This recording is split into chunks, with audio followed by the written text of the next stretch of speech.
Hi guys! So for today's video, meron na naman po akong i-unbox at i-share sa inyo. So ito nga guys, yung parcel na dumating kanina. So ito po ay galing kay Petmara. Maraming salamat Petmara sa pagtitiwala. Ayan, so first time ko pong mag-request kay Petmara and na-approve po tayo. Wala pa pong 7 days ay na-approve tayo. And thank you again Petmara. So ito po guys, yung i-unbox ko ngayon ay ito po yung sample product para sa aming fur baby na si Horton. So ito ay pagkain niya. Wow! So, tinry ko lang guys mag-request kay Petmara and gladly guys na na-approve tayo. Yay! Thank you again kay Petmara. So, ito na nga siya guys.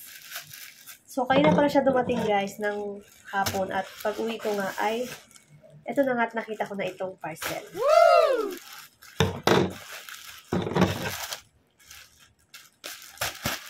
So, alam nyo ba guys, napakamura ng product ni Petmara. So, affordable talaga sa mga walang budget. Yeah, sa mga small affiliates dyan na nag-affiliate din, nagtatry mag-request ng free sample at nade-decline kayo. So, na-experience ko din yan. Kaya, nagtatry ako sa iba't ibang mga shops. So, luckily nga at na-approve tayo dito kay Petmara. So, pangatlong beses ko nang nag-request ng free sample na na-approve ako. So, yung mga iba kasi ay nade-decline ko. Kaya, try and try lang sa mga small affiliates dyan.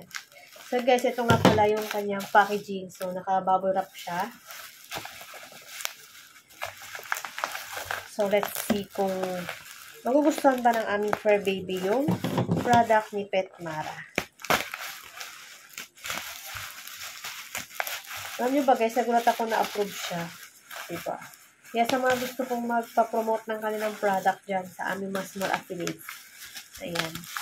Sana po ay minsan automatic na po kayo magpadala ng products at makasiguro naman kayo na ipopromote namin yan para din kumita kayo at kumita rin kami syempre. So, ito na nga. So, ito na siya. And 3, 2, 1. Tcharam! So, ito nga yung kanilang product na pinadala sa atin. Ito nga yung dog biscuit. So, oven bake po siya. Lutong-luto itong kanilang biscuits. So, sana magustuhan to ng aming fur baby. So, 100 grams na nga pala siya, guys. O, diba, saan pa kayo makakakita niyan? Less than 100 pesos, 100 grams na siya. So, and then, naka-ziplock nga pala siya. So, buksan na nga natin. So, guys, ang flavor pala nitong kanilang biscuits ay milk beef. So, napakasarap nito at favorite ni Horton itong flavor na milk and beef. Ayan. So, ipatry na nga natin sa kanya. Ayan. So, dito i-open ko lang.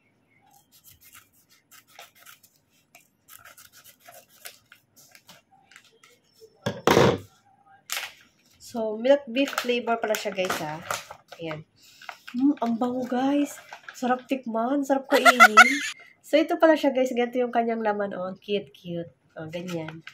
Ganyan yung kanyang laman. Nakikita ba? Ano ba to? Yan. Ganyan yung kanyang laman, guys. Ang bango. Ayan, nandito na yung fur baby ko.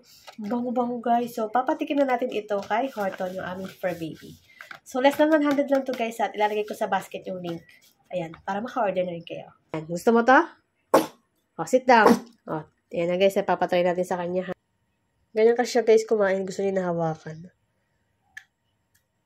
Oh, di ba? Ayan na siya, guys. Oh, kinain niya. Sarap.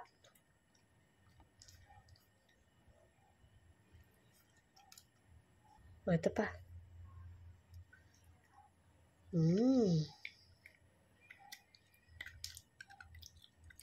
So, guys, crunchy siya. So, medyo matigas siya.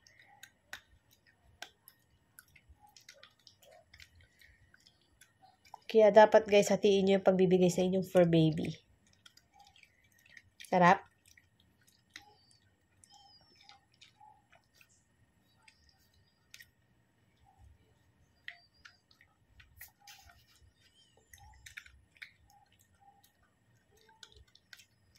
Alam nyo guys, kahit ako, gusto kong kainin yung kanyang biscuit. So, masarap siya. Pero hindi ko siya tinikman guys. So, mukhang pwede naman natin tikman. Charis. Ayan guys ubos niya na, ubos na. O, diba? So guys, kung gusto niyo bumili nito, guys, kung gusto niyo nitong ganitong dog biscuit ni Petmara. Ayan, i-click nyo na yung aking yellow basket.